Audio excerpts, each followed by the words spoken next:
Eh, la idea de esta charla fue tomar dos textos de Arismendi de distintas épocas, para tomar el tema del fascismo y del imperialismo y ver la actualidad de esos textos, lo cual es bastante impresionante. Este libro, que les comunico que está en nuestra página web, en www.fundacionrodneyarismendi.org, está subido entero a la web, así que se puede leer. Es un libro que vale la pena leer, por muchas razones. En primer lugar, es un libro de un joven Arismendi, relativamente, tenía 30 y pocos años cuando lo escribió. Es del año 1947. Prácticamente terminada la Segunda Guerra Mundial, todavía sonaba la sirena del día festejando el triunfo de los aliados, y Arismendi escribe este libro para denunciar el imperialismo norteamericano y las semillas del fascismo que se incubaban en la ideología que él dice del siglo americano. Cuando yo leí esto hace años, lo he leído varias veces porque es un texto que me gusta mucho, además el apéndice, yo voy a hablar sobre todo del apéndice, que es la ideología del siglo americano. Pero ahora lo volví a leer y es más actual que antes. Es impresionante la actualidad que tiene el análisis de Arismendi. En esta edición, además, está encabezada por la interpelación que hizo Arismendi a los ministros de Relaciones Exteriores y de Defensa Nacional por la formación de la Junta Interamericana de Defensa. Y esa interpelación también es muy interesante y muestra un nivel de debate que en cierta forma se extraña. El contexto histórico de este libro es el comienzo de la Guerra Fría. Todavía no estaba formada la OTAN. Y lo que dice Arismendi es que a través de la Junta Interamericana de Defensa y de los acuerdos que se hicieron a espaldas del Parlamento incluso, el proyecto norteamericano era formar un gran ejército continental subordinado al norteamericano y venderle las armas, formar a los oficiales, etc. Este libro además es una polémica contra el brauderismo. El brauderismo fue una orientación de Earl Browder, secretario del Partido Comunista Norteamericano, en el sentido de una conciliación de clases y, en cierta forma, continuar las alianzas que se habían establecido para la lucha contra el nazismo y contra el fascismo. Continuarlas más allá de su contexto original. Hay que tener presente que, si bien Franklin Delano Roosevelt es visto como una personalidad progresista, su acción de alguna manera significó un nuevo pacto, el New Deal, un nuevo pacto social, y la clase obrera se vio subordinada. Durante el New Deal no se podían hacer huelgas.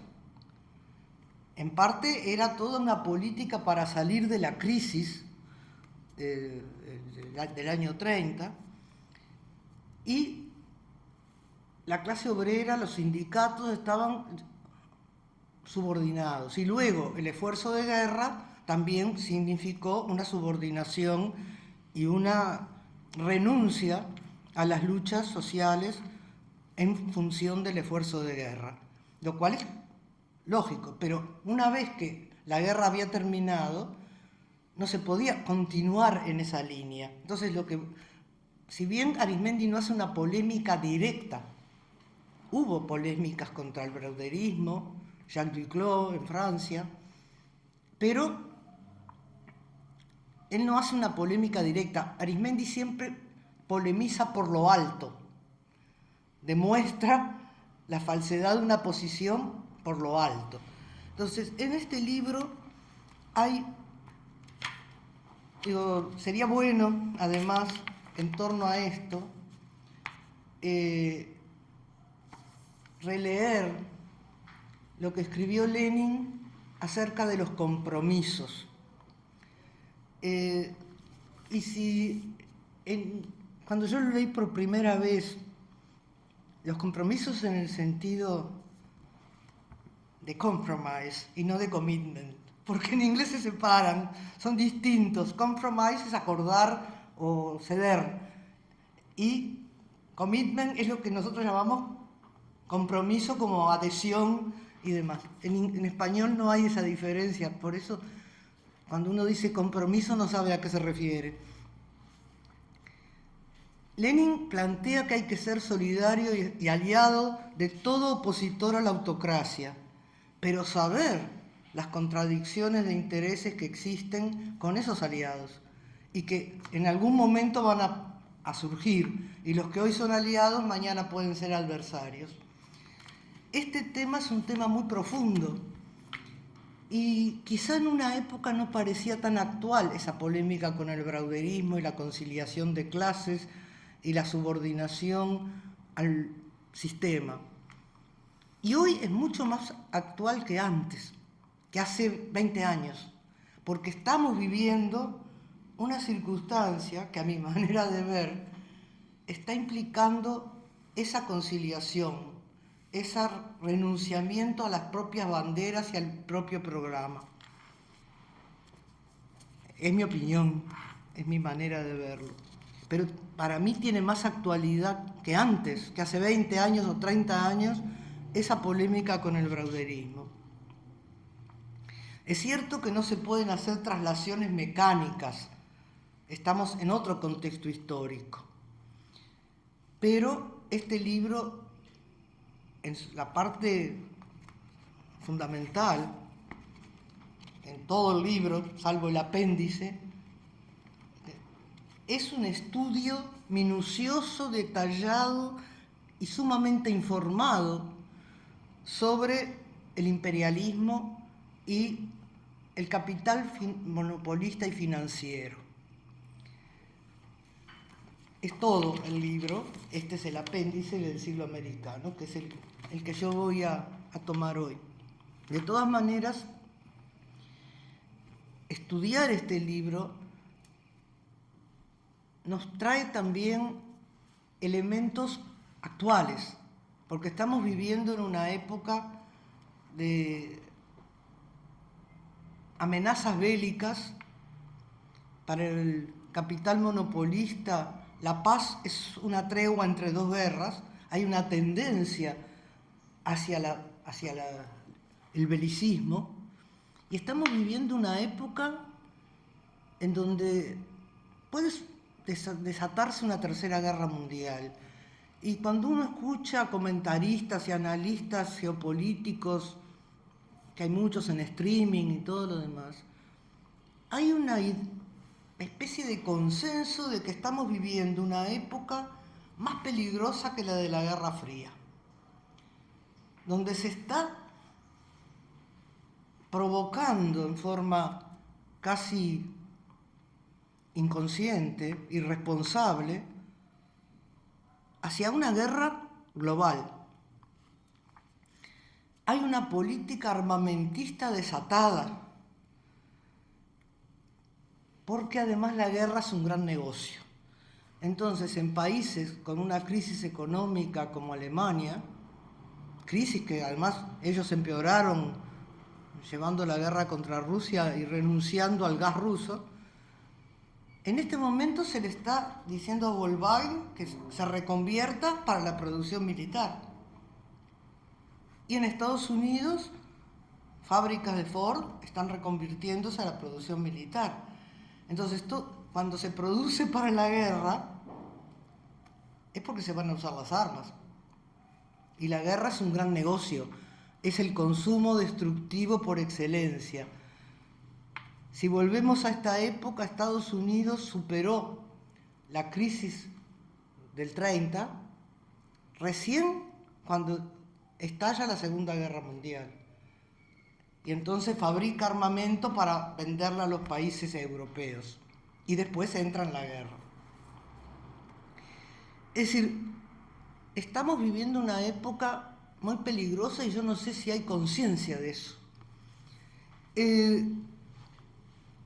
Entonces, ese estudio del imperialismo, de los grandes trusts, de las 60 familias, es muy ilustrativo. Ahora las 60 familias ya no son las mismas.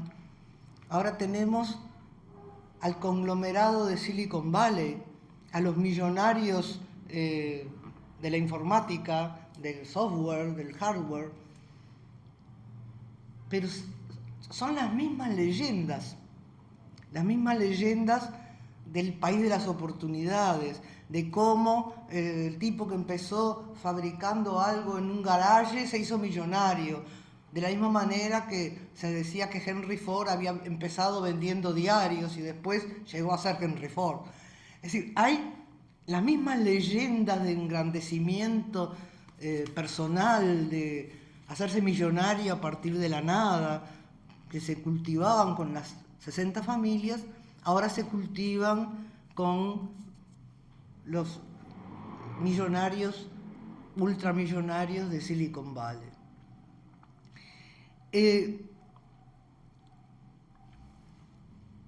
Hay otro tema que también es muy actual, que es el tema de las inversiones directas. El progresismo se ha dedicado a plantearse, igual que la derecha, la búsqueda de inversiones. Nuestra finalidad en la vida es que vengan a hacer inversiones directas.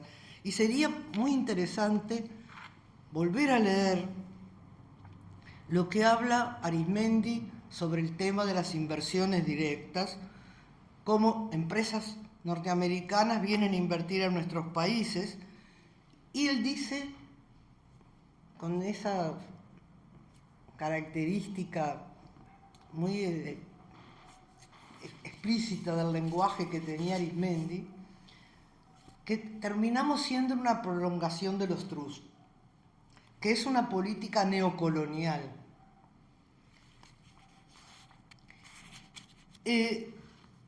Esta apéndice, la ideología del siglo americano, también resulta hoy sumamente actual, porque estamos viviendo una época donde reaparece la formulación del nuevo siglo americano, del siglo americano.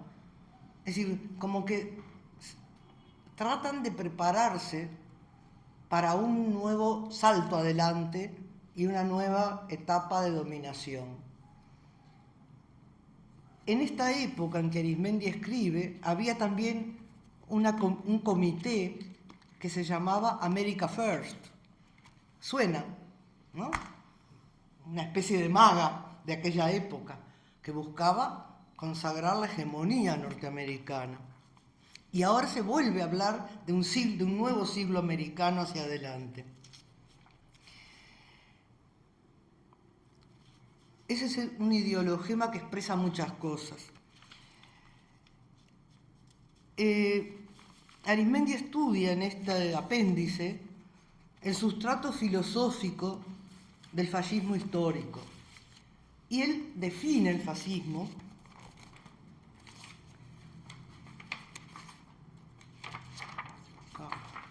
esto es un puercoespín.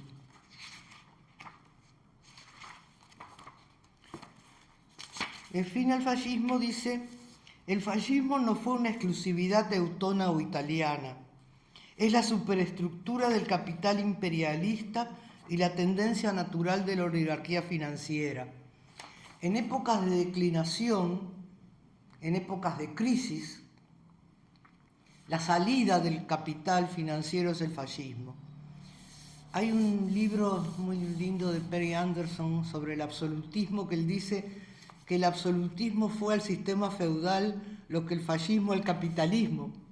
Es decir, una búsqueda de una salida. Las monarquías absolutas fueron, en la interpretación de Perry Anderson, la búsqueda de una supervivencia de un régimen que estaba en crisis. Entonces, en la etapa de crisis del capitalismo, si no se puede lograr la subordinación de las clases trabajadoras, como lo logró Roosevelt, hay que ir a imponerlo a sangre y fuego. Las medidas de salida del capitalismo. En definitiva, si uno estudia las medidas del New Deal, no son tan distintas de las que tomó Hitler. Simplemente que Hitler se tuvo que enfrentar a una clase obrera organizada y fuerte. Por lo tanto, tuvo que reprimir la muerte. No necesitó hacer eso Roosevelt, y además es lo más económico, lo más eficiente es llegar a acuerdos, lograr dominar sin necesidad de ir a sangre y fuego.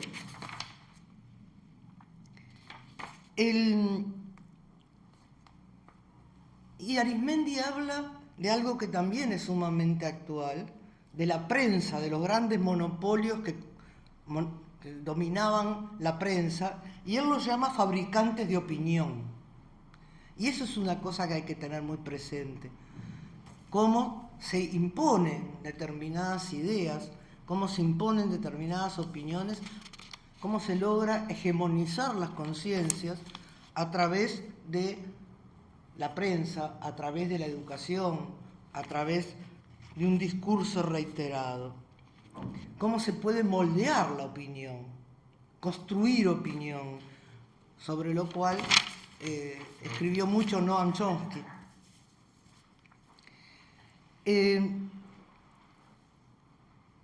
Hemos vuelto a formular en forma agresiva, si se quiere, el mito de la libertad. Viva la libertad, carajo, como dice mi amigo Milei. ¿No? Es decir, ¿libertad de quién? Libertad del gran capital, libertad de los negocios, a costa de la población en general. Pero en el pasado, dice Arizmendi por acá, que si se impone el fascismo en Estados Unidos va a ser en nombre de la democracia, y hoy ya no es ni necesario nombrar a la democracia. Hay gente que se puede dar el lujo de hablar en contra de la democracia, porque el trumpismo o el sistema que llamamos trumpista, pero no depende de Trump, depende de las fuerzas que están detrás de él, tiene intelectuales orgánicos que no tienen ningún problema en decir que la democracia es una porquería.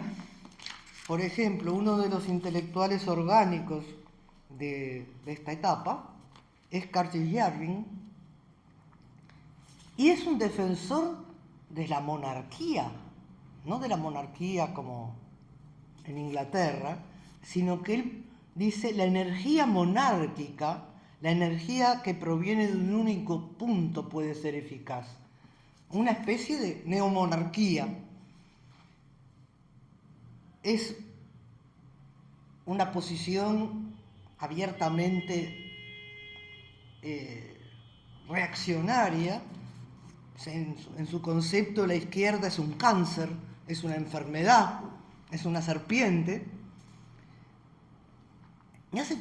Pero hace un desarrollo interesante, una especie de historia contrafáctica, inventada, y habla de que en los años 60 la nueva izquierda estadounidense tomó el poder.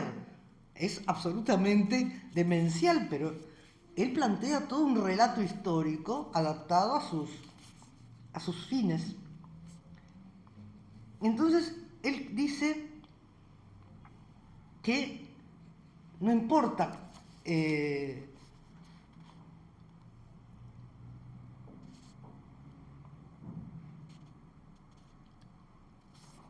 se demuestra que lo que importa es la decisión. Si se actúa decididamente para imponer determinadas medidas, no hay resistencia. Dice que el primer gobierno de Trump encontró mucha resistencia. El segundo gobierno hace lo que quiere y nadie se le opone. ¿Por qué? Porque fue más decidido. Esa es la opinión de Yarvin.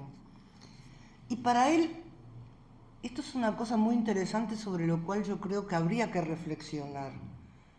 Yo alguna vez dije que la pandemia permitió un experimento social sin precedentes. Nos tuvieron encerrados y dominados a través del miedo a enfermarse, del miedo a la muerte. Nos aislaron, se impusieron formas de educación a distancia, por ejemplo. Y para Curtis Yarvin, la pandemia fue el momento decisivo del cambio. Dice, la pandemia es un momento tan impactante que una de las cosas más notables para mí sobre las elecciones de 2024 es que nadie habla del COVID-19, no porque sea insignificante, sino porque es demasiado importante. Dice que después de la pandemia todo está permitido. Y eso es algo para reflexionar. Yo no digo que él tenga razón, digo que tenemos que pensarlo, porque a veces las cosas son como asimiladas sin reflexión. Y él defiende un gobierno de una élite.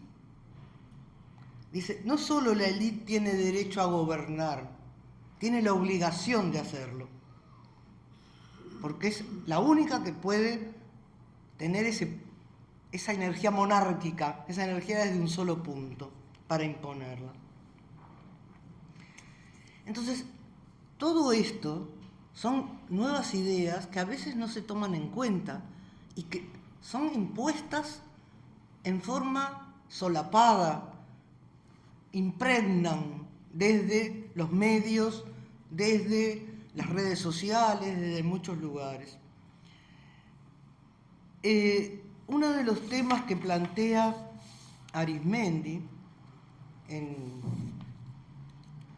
es una crítica al panamericanismo, que en aquella época era un postulado importante. Hoy en día no nos acordamos de lo que era el panamericanismo, pero que subsisten formas del panamericanismo a través de la unificación sin tantas ceremonias. Cuando Trump plantea la resurrección de la doctrina Monroe, ¿de qué está hablando? Está hablando de eso. Antes se hacían congresos panamericanos, ahora simplemente desde un punto único de poder se lanza la doctrina y todo el mundo boca abajo, se acepta. Es decir, pero es volver a la vieja política del patio trasero, es reconocer dónde está el interés primero y fundamental de los Estados Unidos. Hace muchos años, en el siglo pasado, yo solía leer la página de la Fundación Heritage. Y era muy interesante porque era permanentemente criticando a los gobiernos de esa época, Bush, padre, Bush hijo, porque no atendían suficientemente a América Latina y se dedicaban mucho al resto del mundo. La Fundación Heritage, que es uno de los think tanks más importantes, que creía que el interés fundamental de Estados Unidos era América Latina y que no podía descuidarlo de ninguna manera. Después dejé de leer la página porque me tenía que registrar y no me daba el el rostro para registrarme en la Fundación Heritage. Era demasiado. Pero la idea de este nuevo siglo americano va unido con la consagración de una sociedad jerárquica, una sociedad donde las élites determinan.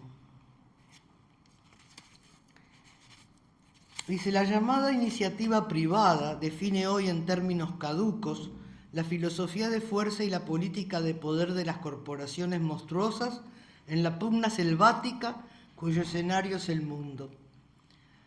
El fraude de las oportunidades iguales y de la iniciativa privada que planea configurando la apariencia del ideal americano se desnuda por lógica reversión como una filosofía de la fuerza.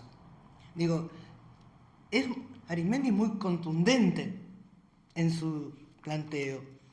Su sombra sobre la pared es el amoralismo rapaz de la ley de la jungla y el culto social de las despiadadas jerarquías fascistas.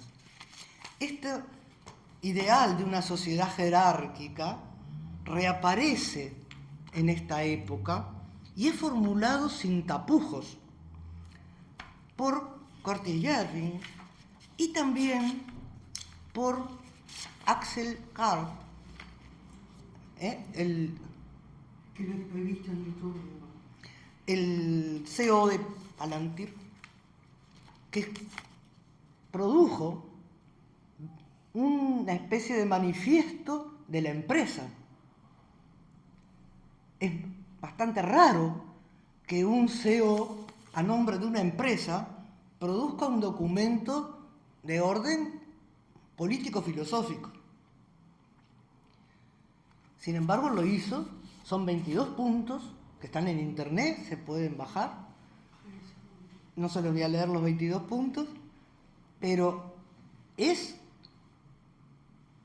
una demostración de fuerza también, poder decir todo esto. Y él también piensa que Silicon Valley tiene la obligación positiva de participar en la defensa de la nación, porque Silicon Valley le debe tanto a la nación que tiene que participar en la defensa. Ese es el punto 1. Es decir, la empresa con una acción política. Y en este libro, en este apéndice, es notable que yo nunca le había prestado mucha atención, porque no estaba en el tapete este tema, parecía algo histórico, algo lejano. En 2 ocasiones Arismendi habla de la tecnocracia, de los tecnócratas de los años 30, que se hicieron famosos. Si les interesa el tema, les recomiendo que vean el podcast de Nico Lantos. Hay 4 podcasts sobre este tema de la tecnocracia histórica. Y cuando nosotros vemos ese mapa que publicó Trump en su cuenta de X, donde aparece Groenlandia, Canadá, Estados Unidos, y México y Venezuela, todos con la bandera norteamericana. Esa era la idea de los tecnócratas, de Howard Scott. Y este aquí que el abuelito de Elon Musk, canadiense, formó parte de esta asociación Tecnocracia Inc., que proponían que el mundo fuera gobernado por los directores, la revolución de los managers, la revolución de los gerentes, de los directores, dice Arismendi.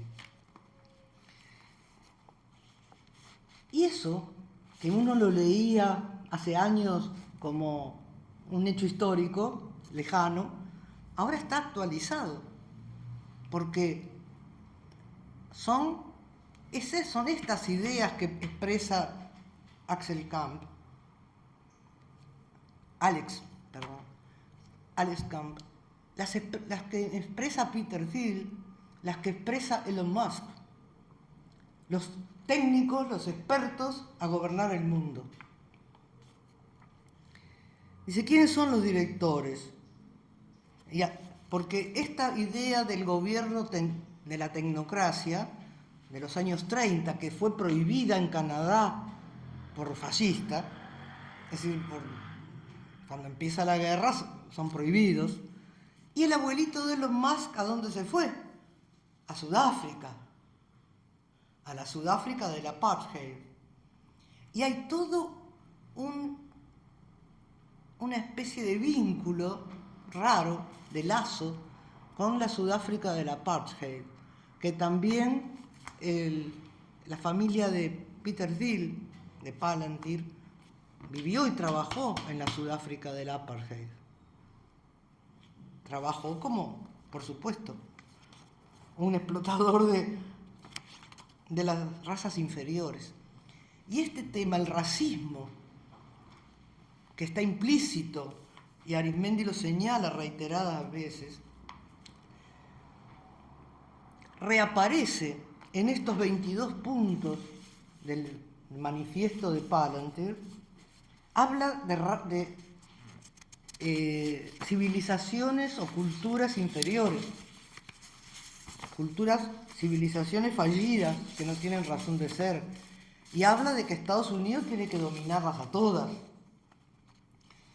Es decir, reivindica la restauración del servicio militar, cosa que también está pasando en Alemania. Se quiere volver al servicio militar dentro de esta corriente belicista, pero además de belicista, disciplinante. Volver al servicio militar es un elemento de disciplina social.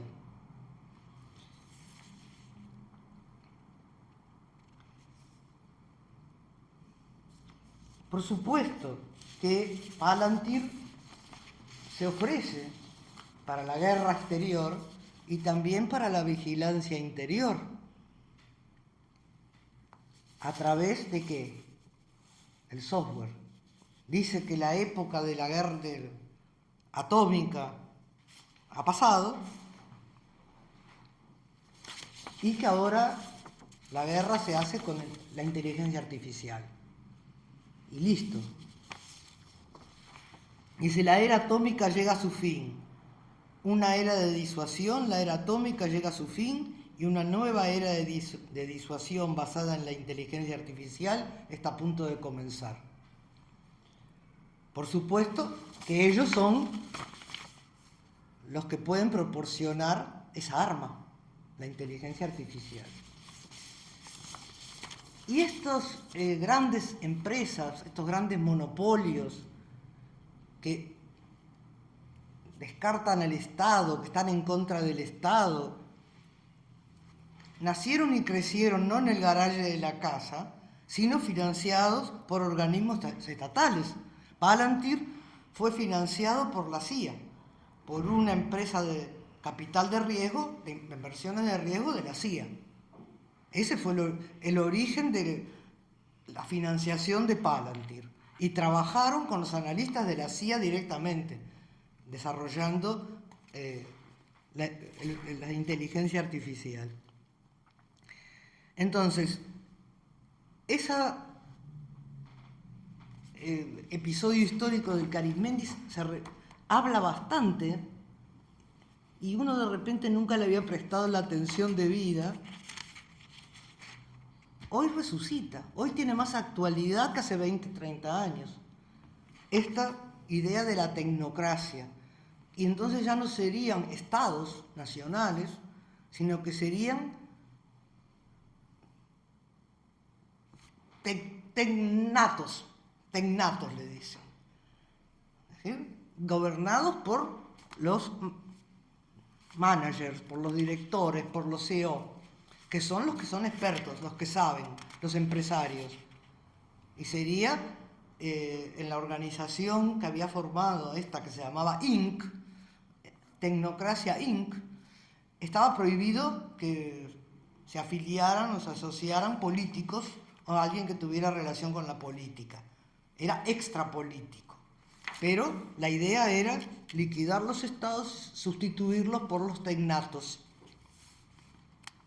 Y ahí está la idea de la Gran América, incluyendo a Groenlandia.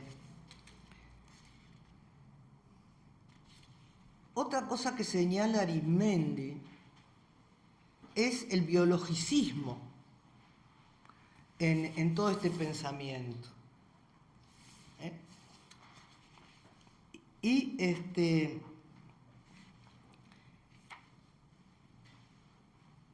hoy en día, cuando hablamos de educación, en las nuevas orientaciones pedagógicas, la famosa transformación educativa, se hacen orientadas por la teoría del capital humano. Y Reis Monteiro dice que la teoría del capital humano es tan criminal como el biologicismo nazi, porque es una educación diferenciada. Y todo esto, porque Arizmendi se ocupa también acá de la educación y habla de cómo la educación se va pensando en este contexto del siglo americano, de esas semillas fascistas, una educación desigual, mientras nosotros siempre vivimos con la idea de la educación común, de una educación no uniforme sino igual para todos. Y dice, las directivas pedagógicas de la NAM aconsejan organizar los programas de acuerdo a 3 categorías de niños diferentes. Estas categorías corresponden al criterio de las jerarquías sociales. Y esto, que también nos podría parecer hace unos años muy lejano a nosotros, hoy está instalado. Lean los marcos curriculares de 2017 y de 2020 y se habla de una educación diferenciada según los contextos sociales. Se dice con palabras elegantes, pero es esto, una educación distinta según la clase social a la que pertenezca el niño o el adolescente. Educación diferenciada. Y la educación diferenciada acrecienta, potencia la desigualdad social, aunque se la presenta como igualitaria e inclusiva. Y es muy gracioso porque Alex Camp, que está en contra de lo que él llama woke, dice, debemos resistir la tentación superficial de un pluralismo vacío y sin sentido. Nosotros en Estados Unidos y más ampliamente en Occidente, hemos resistido durante el último medio siglo la definición de culturas nacionales en nombre de la inclusión. Pero ¿la inclusión en qué? Está en contra de la idea de inclusión. Y, en cierta forma, yo también, porque, como dice Peter McLaren, la inclusión es una triste fantasía, es una falsedad, porque no hay excluidos en el sistema. Todos estamos incluidos en el sistema del capital, pero bajo un presupuesto de desigualdad obscena. Pero nadie está excluido. El más explotado también forma parte del sistema. Es decir, es muy interesante Peter McLaren porque él incluso dice que en algún momento coqueteó con la agenda de derechos y todo eso para volver después al marxismo. Entonces, en este panorama que traza Arizmendi, habla de cómo se ha desvirtuado la ciencia a través del pragmatismo, a través de la utilitarización del conocimiento científico y a la vez cómo se en esa modelar las opiniones, o fabricar opiniones, se lleva a la coexistencia de la ciencia y la superstición. Se mezclan. Él dice, el coexistir de la superciencia y de la superstición involucra en el drama del capitalismo la clave de su interno desgarramiento y de su contradictorio pensamiento social. Y si uno mira lo que dice Alex Camp, él habla a favor del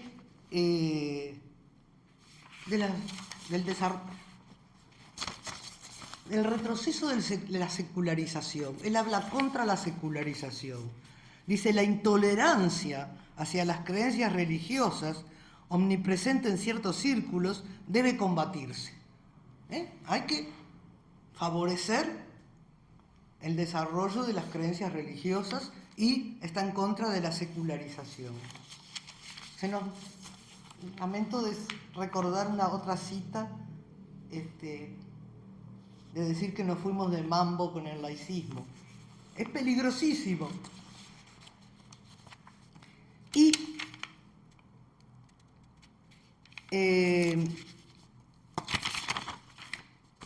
bueno, en este manifiesto de Palantir, además, es el canto a la civilización, al Occidente, la necesidad de que Occidente domine el mundo y también habla, cuando hablábamos del belicismo, otro de los puntos concretos es que él cree que, él sostiene, es otra historia contrafáctica, dice que el poder estadounidense ha hecho posible una paz extraordinariamente prolongada, que hubo un siglo de paz. O sea, las guerras con los chicos no importan, porque en ese siglo de paz hubo Vietnam, hubo invasiones, hubo de todo, pero no importa. No hubo guerra mundial, aplastar a los chicos es lo de menos. Y habla en contra de la neutralización de Alemania y Japón. Alemania y Japón tienen que rearmarse. El desarme de Alemania está mal, el desarme de Japón estuvo mal. Hay que rearmarse.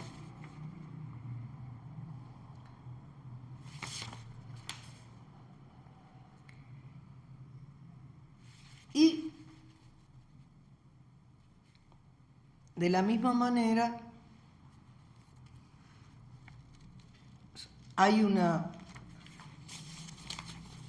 planteo de que hay culturas progresistas, culturas que producen avances y otras que son disfuncionales y regresivas. Entonces, hay culturas con coronita y otras que hay que hacerlas desaparecer sin ningún problema. Y esto forma todo parte de esta misma ideología que describe Arismendi. Entonces, en este momento donde tenemos por delante grandes peligros como el avance del fascismo, como el avance del belicismo, donde el mundo está peligrando, yo quisiera terminar diciendo que Arismendi tiene muy claro que esos avances pueden ser frenados y detenidos por la lucha popular. Y él lo dice explícitamente. Y hay que recordar que la ascensión de Arturo Ui era resistible. La resistible ascensión de Arturo Ui no era irresistible. Y al final, ¿qué dice Brecht? No hay que celebrar tan pronto que se derrotó al bastardo, porque la perra que lo parió está otra vez en celo. Vigilen, hombre, dice Brecht. Hay que estar vigilantes. Y ya que hablo de la perra en celo, me sigue León.